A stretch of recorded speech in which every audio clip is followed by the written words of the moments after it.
Yo, what's up mga Call of Duty License Sound? So for today's video ay gagawa tayo ng line array speakers. Ayan, so mag-DIY tayo guys. So yung line array speakers natin guys is napakasimple lang. So as much as possible, gagandahan natin hanggat sa ating makakaya. Ayan, so itong line array speakers ito is gagamitin natin sa mga upcoming events natin guys. Medyo mahaba lang video na to guys, so without further ado, let's go!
Ayan guys, so ginawan ko ng template itong ating bubutasan na kahoy. Ayan. So yung sukat niya pala guys is ito. Yung distansya mula dito hanggang dyan is yung kapal lang ng roller yung ginamit ko. Ayan. 3 cm yan guys. Ayan, nakalagay 3 cm. So, tapos yung ito pala yung labasan ng hangin guys. So yung mula dito hanggang dyan is 16 cm. Ayan. 16 cm. Ayan. So, same din doon, guys. So, same lang doon. So, bubutasan din dyan. Yung dito naman is, yung mula dito hanggang dyan is, yung kapal din ng roller. Ayan. Okay? So, yung horn nga pala, guys, para sa ating tweeter, is, depende na sa inyo, guys, kung ano yung gagamitin nyo. Yung sa akin is 7x7 to, guys, ha. So, yung ginawa ko is, ginamitan ko ng template. Kasi may horn na akong gagamitin dyan. Hindi ko pa nabili guys, pero yung horn na gagamitin ko is, alam ko yung, ito na yung sukat. Kasi matagal ko nang ginagamit tong klase na horn. Kasi makapal, tsaka maganda yung distribution ng highs niya. So, eto, ginawan ko ng template para dire-diretso na. Yung mahirapan guys. Ayan. So, 7x7. So, yung may distansya pa siya dito ng ½ inch. Kaya, ganyan. Tapos, dito guys, sa speaker hole naman. So, yung gagamitin na speaker guys is yung Crown PA1240 or PA1240 D12. Ayan. So, yung pagbutas guys, yung technique ko is ito. Yung mula dito sa gitna hanggang dito is 14 cm. Ayan. So, gumawa din ako ng eto guys. Ayan. So, yung screw is i-match mo lang dyan sa butas niya. Tapos yung ball pen nito, dadaan dyan. Ganun. Ayun. So yung 14 cm yan guys. So yung ano naman, yung butas hanggang dito sa dulo guys is 6 and 1/2 inch. Okay, so 6 and 1/2 inch. Ayun. Ayan. Mula dyan, 6 and 1/2 inch. 6 and 1/2. Ayan. So, 4 yung gagawin natin. So, yun lang yung technique ko guys sa pagbutas ng mga speakers. I mean, yung box ng speaker. Ayan. So, yung speaker talaga yung bubutasan. Ayan. Yan yung Crown PA1240. Alright.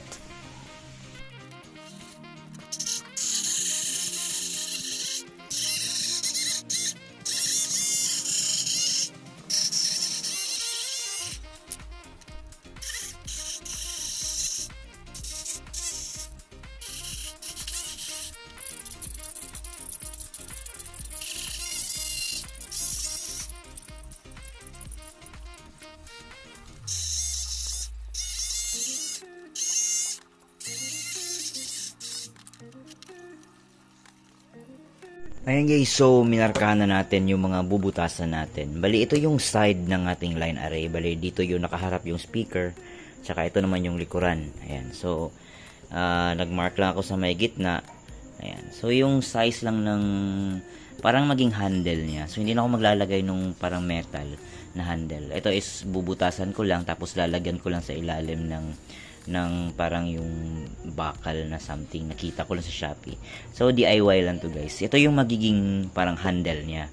So yung laki ng butas niya is 3 inches mula dito hanggang dito. Is 3 inches.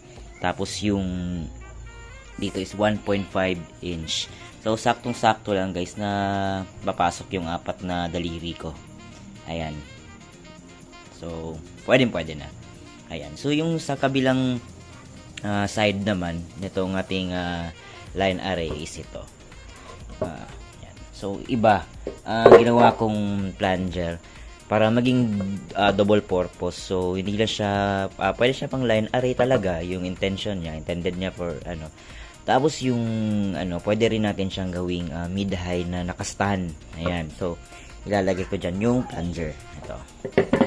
Ganyan. So bubutasan diyan. So, yung sukat niya guys is mula dito hanggang dyan is 5.5 inches. Ayan, yung magiging parang center ng aking plunger. Ayan. Kasi kung ilalagay ko talaga dito siya sa gitna is yung speaker, yung magnet na ng ating D12 is matatamaan na yung niya dito. Tatama na siya. So, nilagay ko siya dyan. Ayan. Para saktong-sakto mga dito lang siya guys. Ayan, dito lang. So, hindi siya tatama. So, okay na yan. Ayan. So, sa DIY lang to guys ha. So, pasensya na guys. So, akin lang naman to experiment. Anyway, yun. So, minarkahan ko na lahat ng aking 8 side. Kasi 4 yung gagawin natin. So, 8 ganito yung minarkahan ko. 4 na pang plunger. 4 din na pang yung sa handle. Ayan. Ayan. So, sa back part naman guys, ito na lang yung napili ko. Actually, yung gusto ko talaga, yung metal. Yung speaker niya is parang nasa ilalim. Ayun. Pero since hindi available, tsaka sa Shopee is, hindi na rin available. Oh, no! Dito na lang ako bumili sa amin. Tsaka ito yung napili ko. Pwedeng speaker, pwedeng PL, tsaka pwede din banana plug. So, triple purpose siya guys. Ayan. So, pwede na to. Either ganyan yung pagkakabit ko or ganyan. So, pag-iisipan ko pa. So, anyway, ito yung butas niya guys. Yung butas niya ito, yung inner dimension niya. Ayan. 3 inches. So, mula dito hanggang dyan is 3 inches. Tsaka yung dito hanggang dito is 4 inches. Tsaka yung distansya niya guys, mula sa gilid, dito is 3 inches. Ayan. So, ang gagawin natin dito, pagkatapos natin magbutas dyan is, pa ako dito, parang magra-router pa ako dito, para, gusto ko kasing ilubog to guys, ito, ayan, mas decente kasi tingnan, pag nakalubog yung natin, yung plate, kasi pag nakaganyan na siya guys, ayan, parang ganyan, so, medyo baka sisingaw yung hangin dito. So, yung gagawin natin is ilulubog to. Siguro I think mga 2mm lang ata to guys, or 3mm yung kapal niya. Ayan. So, mas maganda kasi pag nakalubog guys. So, ayun. Alright. Ayun guys, so nakat na natin lahat ng ating mga materyales sa 4 na line array. Ayan. So, ito yung magiging top niya. Kasi ito na yung magiging side niya. Ayan. Tapos, yun yung back. Tsaka ito yung front niya. So, assembling na tayo guys. Let's go! Ayun guys, so may share lang ako na technique guys. Yung paglagay natin dito sa eto, medyo curve to diba? Medyo curve yan. So, instead na dalawa yung tatabasin natin yung size dito tsaka size dito na pang top niya. Kasi ito yung ginawa ko. Actually, ginagawa na to ng mga ibang box maker na technique guys. So, yung cut ko is ito. Hindi ko siya pinutol, guys. Nag-iwan na ako ng konti. Ayan. Nag-iwan na ako ng konti, guys. Ayan, yung ma-focus. Ayan. Iwan ako ng konti. Ang purpose niyan, guys, is ito. Ayan. So, pwede ko na siyang ma-fold. dito na angle guys. Ayan. So pwede ko na siyang ganyan din. Ayan. So instead na magkakat ako ng ilang degree guys, so ginawan ko lang siya ng parang kanal. Ayan. So para ma-bend ko ng ganun. Ayan. Tapos yung mga ibang may papakita pa ako guys. Ayan guys, so ito. Ito galing to dito. Ayan. Ganyan. So ito yung gagawin na nating pang bracing sa loob guys. So mamaya ipapakita ko upon assembling. So let's go.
Ayun guys, so tapos na yung ating pagbuo ng line array. 4 yan.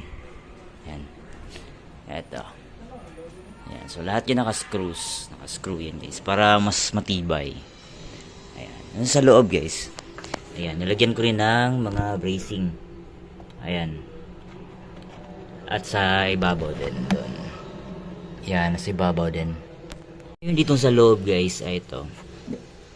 Nilagyan ko rin ng brace. Itong kahoy na to is galing dito yan sa butas ng Twitter. Ayan, so nilagay ko lang dyan para mas matibay talaga. Ayan. So ito yung sabi ko guys na nakalubog. Ayan. Kalubog yan. Kasi yung terminal natin.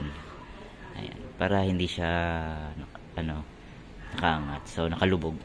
Mas maganda kasi pag ganito guys.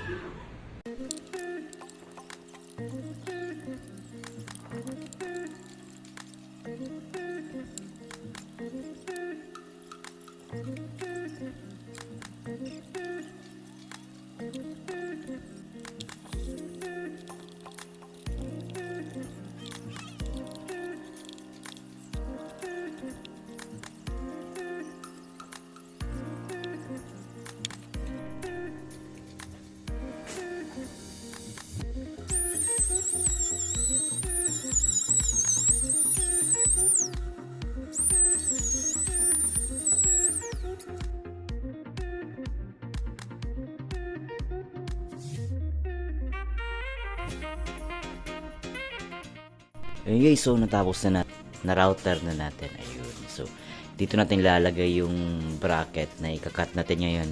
So tapos na 4 yan. So ang gagawin natin is yung sukat ng bracket natin is hanggang dito lang din. Ganyan. Tapos yung isa ilalim. Ayan. So bali dalawang flat bar yung ilalagay natin.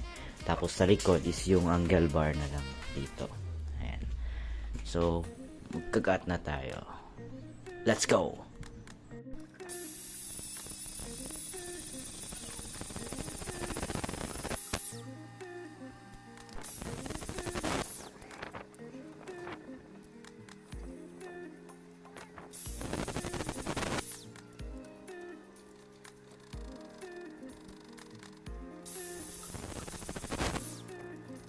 Yan guys, so tapos na yung pang-anchor na natin. Let's go!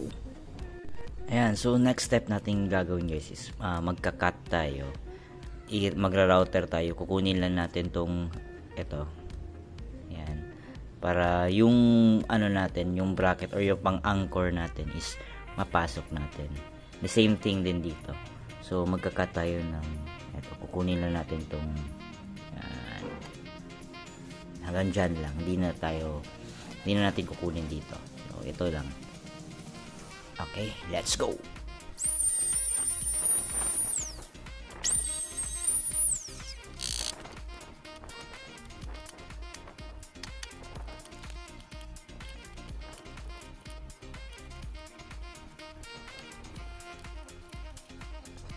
Guys, ang hirap talagang pag ganito yung nabili mong marine board, yung akala mong ang ganda ng quality kasi sa labas ang ganda, pero ito yung mga nag-chip off siya guys.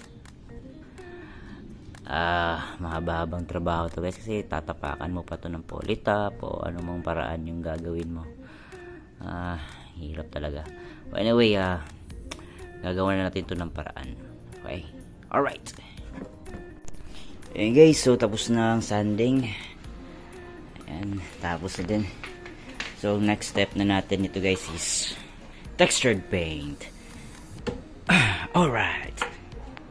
Ayan guys, so ready na tayo sa ating pagte-textured paint ng ating line array. 4 yan. Alright, so ang yung mga sangkap natin, eto, kaya pa rin ng dati guys, powder cement, tapos wood glue. Yung wood glue ko is shell wood. So since 4 ito, ito 1.5 kilo ng semento. Kasi usually 1 kilo sa 2 speaker na yan. Napansin ko may pasobra pa eh. So ang ginawa ko 1.5 kilo na lang. Tapos siguro mga 500 ml ito na wood glue. So let's go.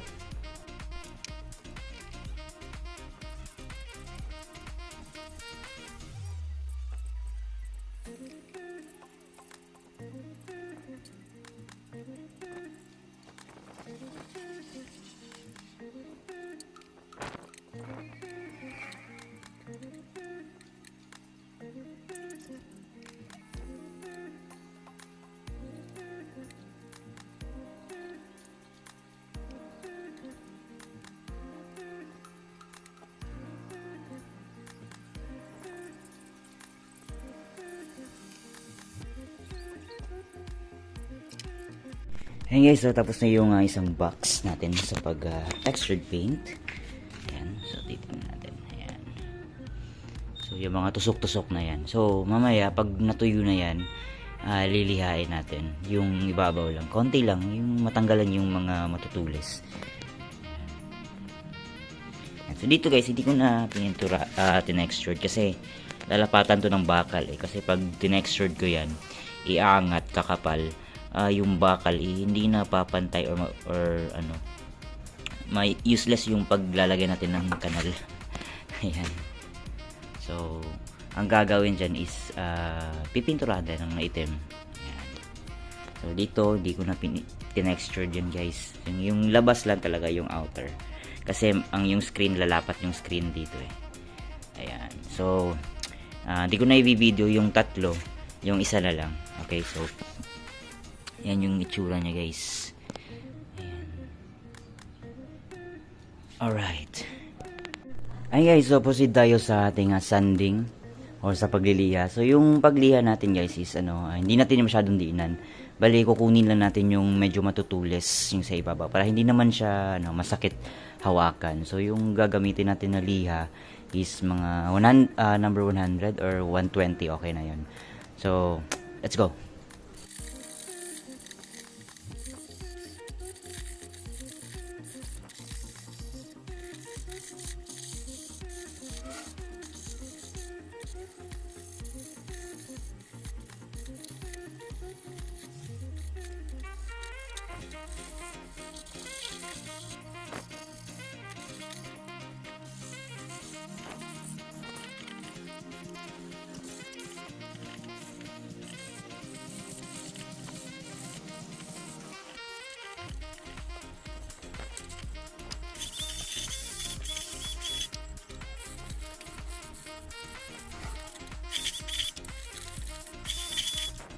Ayan guys, so tapos nang liyain or nalihaan na natin yung mga box natin. Ayan. Yung dating matulis guys. So ganito na yung texture niya. Ayan. Ayan.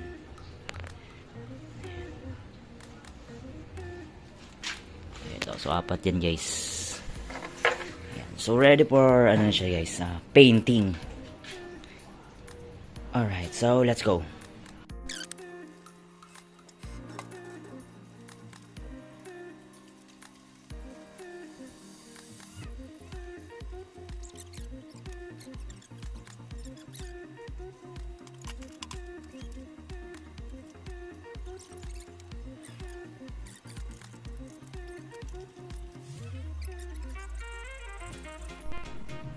Ayan guys, so tapos na natin pinturahan lahat. First coat pa lang yan guys.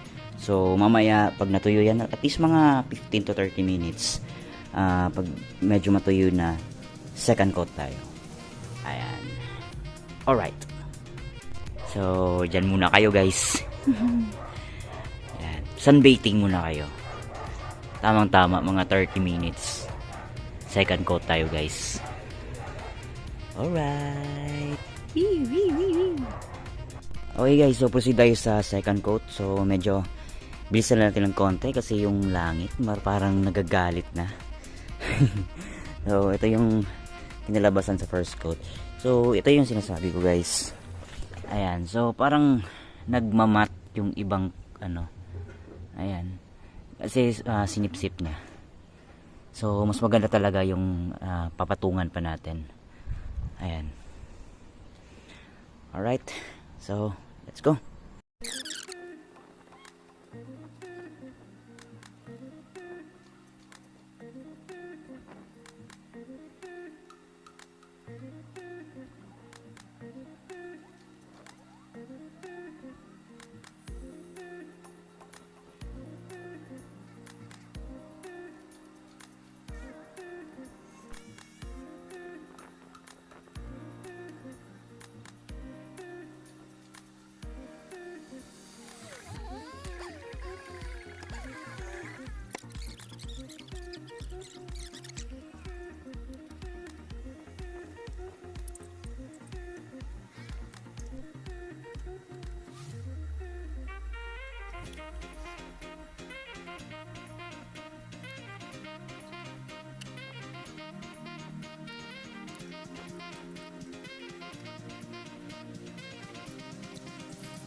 Ayan guys, so kakatapos lang natin sa second coat ng ating speakers. So yung titirahin naman natin itong bracket ng ating line array. Ayan. So magpa-primer muna tayo guys. Tapos top coat tayo ng black. Alright.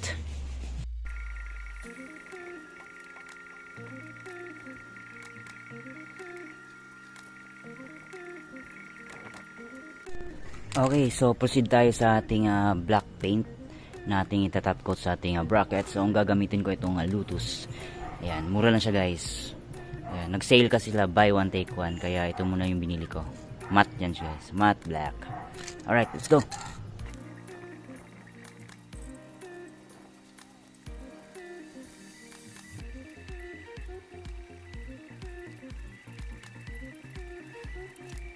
Ayan guys, so tapos na ating pag spray paint ng matte black finish sa ating bracket. Ayan, yung mga sa sidings lang to guys, yung sa likodan na bracket, follow ko na lang yan. Kinapos ko sa oras. Alright. Ayan guys, so magkakabit tayo ng mga bracket nya. So ito lang muna, bracket lang muna. So let's go.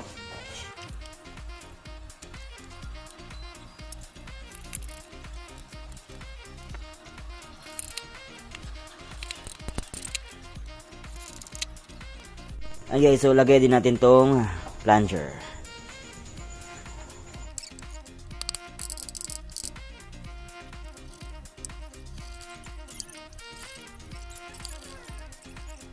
Okay guys, so mag-assemble na tayo. So ilalagay na natin tong terminal at saka yung dividing network.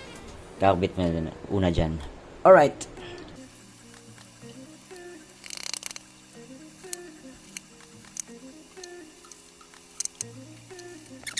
I think guys, mas maganda dito na lang sa ibabaw ng terminal. Okay, alright.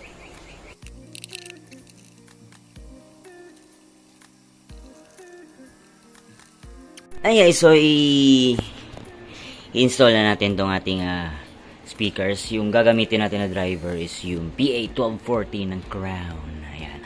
Tapos yung tweeter niya guys is ito, BCS 300. Gusto na gusto ako dito. Gusto ko sana yung 350 pero iniisip ko yung frequency kasi. So 300 yung mas gusto kong combination niya. Ayan, yung CY 300 sana pero kaso mahal na mahal yun. So ito lang, on budget tayo. Tapos yung horn niya guys, ito. Maliit lang. So, let's go.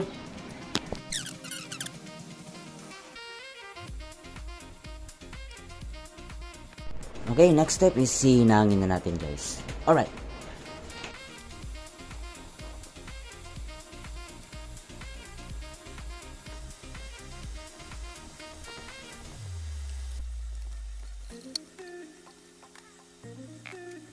Ay, so na-install na natin yung woofer at saka yung ating tweeter. So, next is yung screen na. Alright.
At yun na nga guys, no, at nakita nyo ang buong proseso ng ating paggawa ng ating line array speakers. Sana guys may kuha kayong idea o natutunan sa paggawa ng ating line array speakers.